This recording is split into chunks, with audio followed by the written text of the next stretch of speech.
Assalamualaikum warahmatullahi wabarakatuh. Perkenalkan, saya Dimas Mahendra. Saya dari Stikes Kuningan Kesmas Reguler A. Pada kesempatan ini, saya akan membacakan latar belakang dari tugas yang kami buat, yaitu manajemen bencana tanah longsor.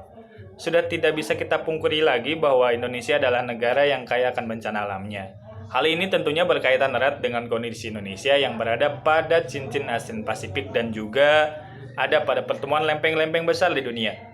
Terdapat beberapa bencana alam yang terjadi di Indonesia dan salah satunya yaitu bencana longsor. Longsor ini merupakan salah satu jenis gerakan massa tanah ataupun batuan bahkan campuran keduanya. Menuruni atau keluar lereng akibat terganggunya kestabilan tanah ataupun batuan penyusun lereng. Bencana tanah longsor ini sering terjadi di Indonesia dengan dampak yang beragam dan yang cukup besar. Dampak yang ditimbulkan dari bencana ini adalah kerusakan bangunan.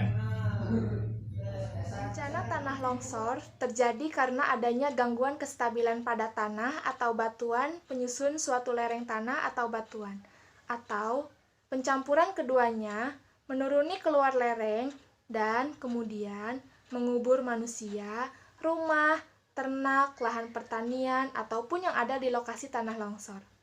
Gangguan kestabilan lereng ini dikontrol oleh kondisi morfologi, terutama kemiringan lereng, kondisi batuan ataupun tanah penyusun lereng, dan kondisi hidrologi atau tata air pada lereng. Atau berpotensi untuk longsor karena kondisi kemiringan lereng, batuan, atau tanah dan tata airnya. Hal tersebut belum akan mengakibatkan terganggunya kestabilan tanpa dipicu oleh proses pemicu.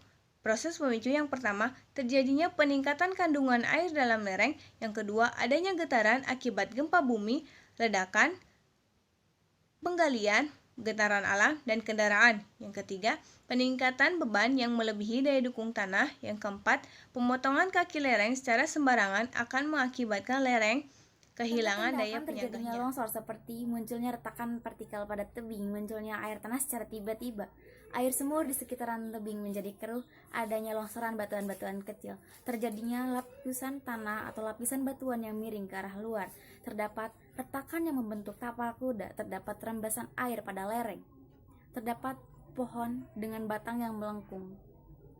Waspada dengan curah hujan. Bagaimana upaya pencegahan yang bisa kita lakukan untuk mengantisipasi terjadinya bencana tanah longsor? Yang pertama, hindari pembangunan pemukiman di daerah di bawah lereng yang mana sangat rawan terhadap terjadinya bencana tanah longsor. Yang kedua, dengan mengurangi tingkat keterjangan lereng dengan mengelola atau memanfaatkan lahan terasering yang ada di kawasan lereng. Yang ketiga, menjaga drainase yang ada di kawasan lereng sehingga aliran air tetap di dalam lereng dan tidak keluar lereng. Yang keempat, dengan melakukan pembuatan bangunan penyokong atau penguat untuk mengantisipasi pergerakan tanah yang dapat menyebabkan terjadinya tanah longsor. Yang kelima, dengan melakukan relokasi daerah rawan tanah longsor. Yang keenam, melakukan penanaman atau penghijauan di daerah kawasan rawan tanah longsor dengan menanam tanaman yang memiliki jenis akar dalam yang mana tidak terlalu rapat dalam penanamannya, serta diselingi dengan tanaman-tanaman kecil di mana fungsinya itu yang selain untuk menjaga kontur tanah agar tetap terjaga dan juga dapat menjaga fungsi drainase yang lebih baik lagi di kawasan tersebut. Dan yang terakhir adalah pemasangan sistem peringatan dini atau warning system, di mana fungsinya ini untuk pertanda akan terjadinya sebuah bencana tanah longsor, sehingga diharapkan masyarakat dapat mengantisipasi, dapat melakukan mitigasi bencana sesegera mungkin dengan adanya warning system ini. Siap siaga bencana tanah longsor. Bencana tanah longsor dapat disebabkan oleh curah air yang tinggi ataupun berkurangnya kepadatan tanah dan ketebalannya, pengikisan tanah, berkurangnya tutupan vegetasi, dan getaran. Bencana tanah longsor dapat terjadi begitu cepat sehingga menyebabkan evakuasi secara mandiri menjadi sulit. Materi longsor dapat menimbun apa saja yang berada di daerah longsoran. Prabencana mengurangi tingkat keterjangan lereng permukaan maupun air tanah dengan cara drains, yaitu untuk menjauhkan air dari lereng, menghindari air meresap ke dalam tanah atau mengurangi air ke dalam lereng keluar lereng. Jadi drains harus dijaga agar tidak tersumbat dan menyebabkan meresapnya air ke dalam tanah. Atau dengan cara pembuatan penahan atau jangkar bisa disebut juga dengan sebutan ansor dan filling. Dan menghindari pembuatan bangunan untuk pemukiman ataupun fasilitas umum di daerah yang sering terjadi longsor. Teras saring dengan sistem yang tepat atau drainase pada teras-teras dijaga, jangan sampai menjadi jalannya meresap air ke dalam tanah. Lalu penghijauan dengan tanaman yang sistem perakarannya dalam dan jarak tanam yang tepat, ini khususnya untuk lereng yang curam dengan kemiringan lebih dari 40 derajat atau sekitar 80%, sebaiknya tanaman tidak terlalu dekat serta diselingi dengan tanaman yang lebih pendek dan ringan. Di bagian dasar bisa ditanami dengan rumput. Lalu adapun dengan cara mendirikan fondasi yang kuat. Lalu melakukan pemadatan tanah di sekitar perumahan, pengenalan daerah rawan longsor, pembuatan tanggul untuk menahan reruntuhan bangunan atau rockfall, penutupan rekahan di atas lereng untuk mencegah air masuk secara cepat ke dalam Fondasi tanah. tiang panjang sangat disarankan untuk menghindari bahaya infeksi cairan. Utilitas yang ada di dalam tanah harus bersifat fleksibel. Dalam beberapa kasus relokasi, sangat disarankan untuk menanami kawasan yang gersang dengan tanaman yang memiliki akar banyak, seperti pohon nangka, pohon durian, dan sebagainya.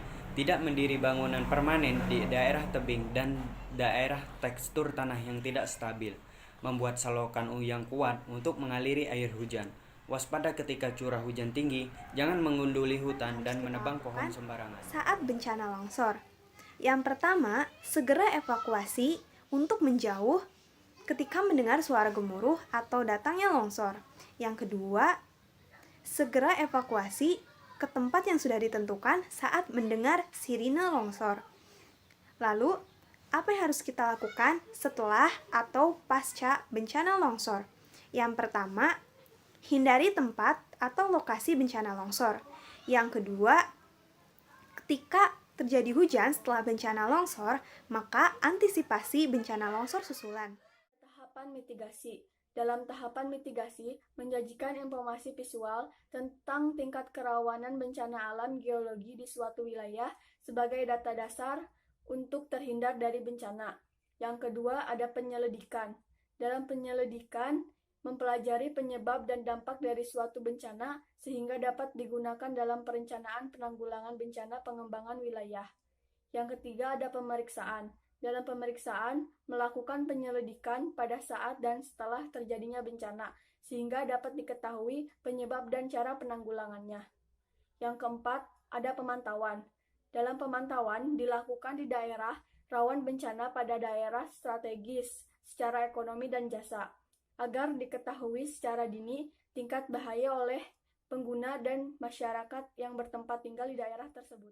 Sosialisasi memberikan pemahaman kepada pemerintah provinsi, kabupaten, kota atau masyarakat umum tentang bencana alam tanah longsor dan akibat yang ditimbulkannya. Sosialisasi juga dilakukan dengan berbagai macam cara lain, antara lain mengirim poster, buklet, dan leaflet atau dapat juga secara langsung kepada masyarakat dan aparat pemerintah. Selanjutnya ada pemeriksaan bencana longsor, yakni bertujuan mempelajari penyebab, proses terjadinya, kondisi dan tata cara penanggulangan bencana di suatu daerah terlanda bencana tanah longsor. Ada aspek preventif, yakni potensi bencana tanah longsor adalah manajemen prakirab curah hujan. Kegiatan preventif yang sudah dilakukan adalah sebagai kepada masyarakat, perusahaan, dan seluruh pihak terkait yang berpotensi terjadinya longsor. Metodenya dilakukan dengan beberapa cara. Yang pertama, menggunakan media luar ruangan. Pendekatan kelembagaan dengan memanfaatkan jejaring perangkat pemerintahan di daerah terutama aparat desa, Babinsa, dan LSM. Yang terakhir, menggunakan media massa baik cetak. Penyuluhan. Aktivitas ini adalah upaya penanaman pengetahuan pada masyarakat secara intensif, bukan hanya sosialisasi tetapi juga melakukan pemberdayaan kepada masyarakat, sehingga ikut terlibat dalam upaya penanggulangan tanah longsor dan bertanggung jawab untuk menjaga lingkungan. C. Penyelidikan, penindakan, dan penegakan hukum.